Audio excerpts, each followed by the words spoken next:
I'm just sat down. To say I'm exhausted, to say I am exhausted is an understatement. And my helper did not turn up today. Oh dear. Anyway, I just cracked on my own, and got things done and got a lot of cutting back done, as you can see. Mammoth amount. I mean, I've moved most of the cuttings now, and I've done the pyracantha and the box. I've done the beech tree. You can see the Kansan cherry is now beautifully exposed. I've done the ribes and the hypericum, and I've cleared up the path down there a little bit. So I've got some more stuff left to move. Massive amount of wood here, which is brilliant, because I've got some ideas to do garden projects, building them in wood, maybe some archways.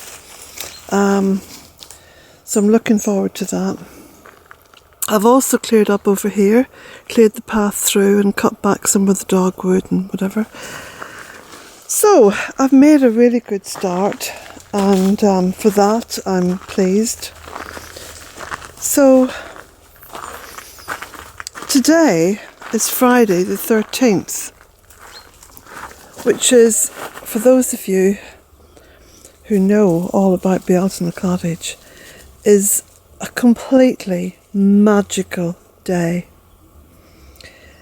13 is the number of the divine feminine, and for reasons which one can only suspect were part of the suppression of women and the denigration and the degradation of women, the number 13 has been woven into folklore as being an unlucky number.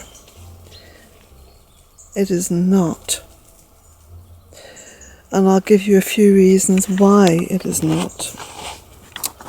First of all, 13 is the number of moons that we have in a year.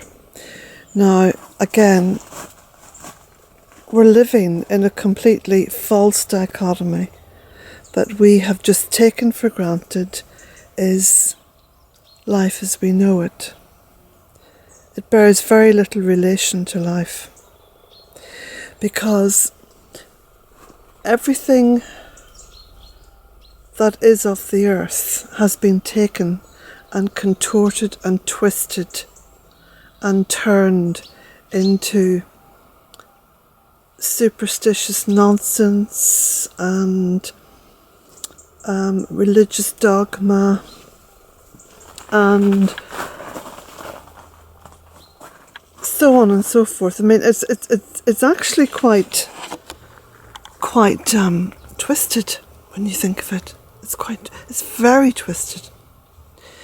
So there are 13 moons in the year, and again, I live by the Celtic calendar, and the Celtic calendar acknowledges the importance of the seasons as opposed to time. Now, I reposted one of my blogs last night. I posted it up on Facebook and on Twitter, and it was written in 2012. Do you remember 2012, when there was a lot of consternation amongst people about end times, the end of the world, awful things happening, and the title of the blog is A Way of Living in Circular Time. So think on this one little statement. We have been taught that time is linear, that somewhere there was a beginning and somewhere there will be an end. Yet look at the earth. Everything is circular. Everything is cyclical. It's going round. It's coming back on itself all the time. And when you begin to meditate on this and imagine yourself where you are. You're looking down on yourself, and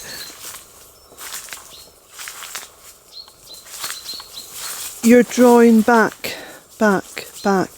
You're going further and further out from the earth. You can see yourself. Now you've gone further, you can't see yourself. Now you've gone further, you can see your country, you can see the oceans, then you can see the globe, and you're going out. And you're going out so far that you cannot even see Mother Earth. That little blue dot of life, you can no longer see her.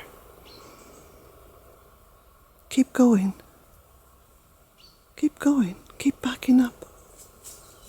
Go back further and further and further. You can see the galaxy. Go further. The whole universe.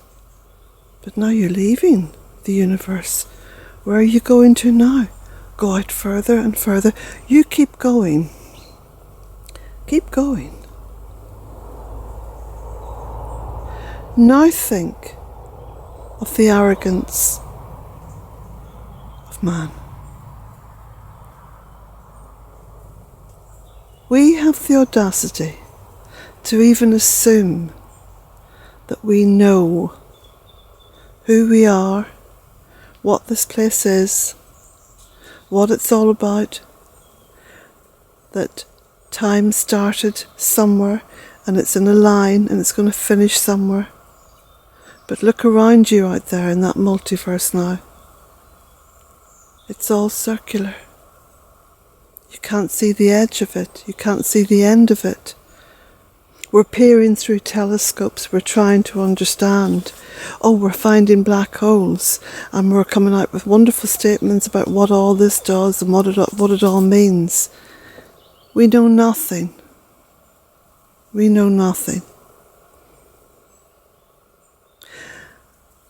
Except, of course, for things like the number 13.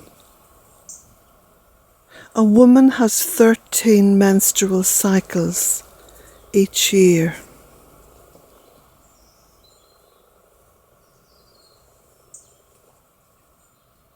There are 13 moons, so the lunar cycles.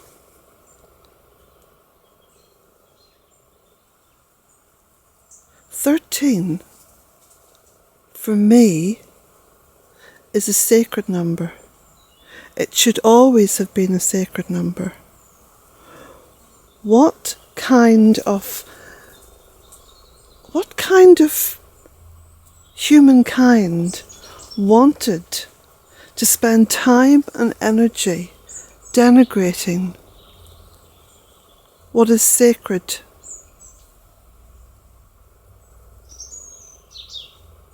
I'm not going to think about it anymore because it doesn't bear thinking about. I don't want answers to that. But this is a very magical day. And when I use the word magical, as I always say, it describes that which I do not understand, but I have a strong feeling about. Something that I know intuitively, a gut reaction, something which is almost within grasp. I can almost understand it.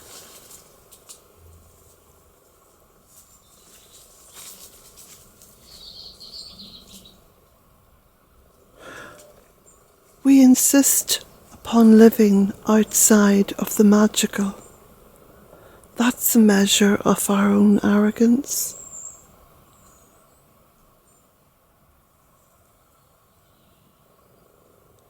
We know nothing. There is everything to learn.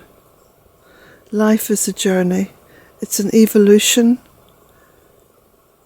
For me, the way that I see it, It is a small part of the universal consciousness experiencing a human journey through me,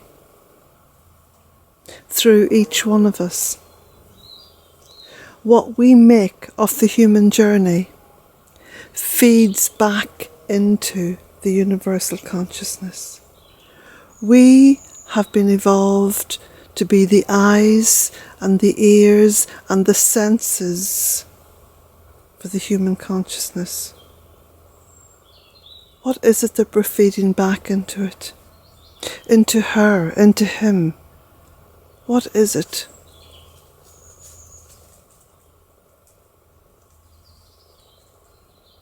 I'm looking at these trees and the birds, and I'm looking at Jack, and I'm looking at the plants, and I'm looking at the sunshine, and I'm hearing little bits of music. That's what I'm feeding back into the universal consciousness. But all the horror, all the pain, all the suffering, most of which is inflicted by ourselves on each other or on the earth, that too is being fed back into the universal consciousness. What will it make of us all? What will it make of this earth that it seems to have spent so long evolving?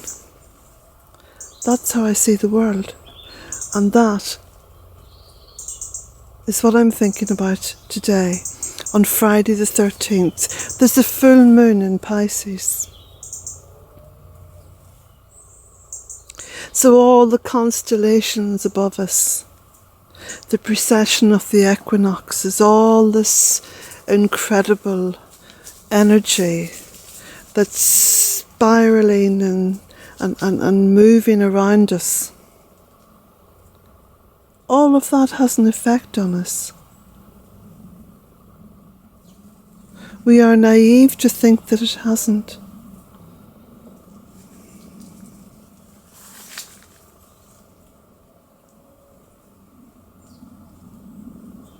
Perhaps we're just arrogant to think that it hasn't.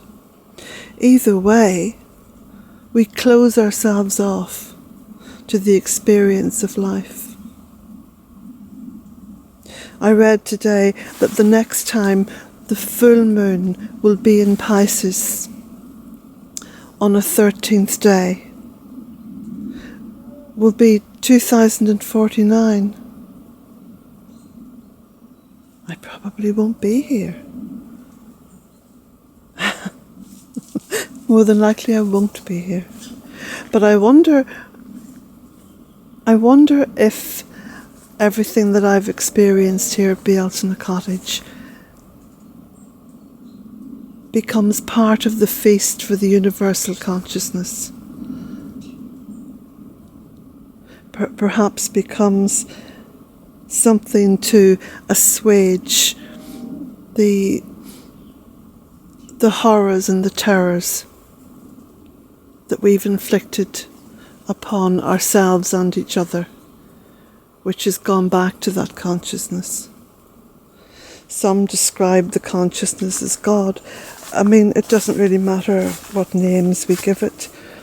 It's just a way of desperately trying to understand what this is all about. For me, after a lifetime of thinking about it, this is the nearest that I can get to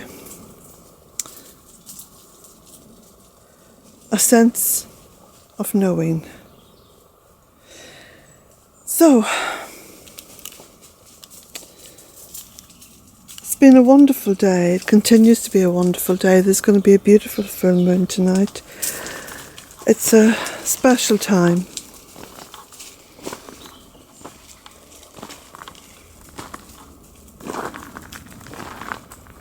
I've got some clearing up to do, and then once I finish that I'll have some tea and might even break my juice fast this evening and have a salad and maybe some fruit Just a little bit. It's a time to celebrate.